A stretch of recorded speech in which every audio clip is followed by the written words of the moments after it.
Malaysia 2 वर्ष बसेँ, Qatar 9 वर्ष बसेँ। हुँदै जापान आएको पनि करिब 9 महिना भएछ र जापान हुँदै फेसबुकको मेटासम्म पुगेको पनि करिब 6 महिना भएछ।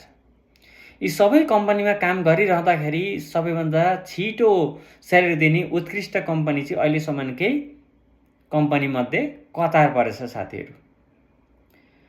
मलेसियाले हरेक महिनाको 12 तारिक स्यालेरी दिने गर्थ्यो। कतारले हरेक महिनाको 6-7 तारिक स्यालेरी दिने गर्थ्यो भने जापानमा केही कम्पनीले 15 तारिक दिने गर्छ भने केही कम्पनीमा 20 तारिक स्यालेरी दिने गर्दो रहेछ।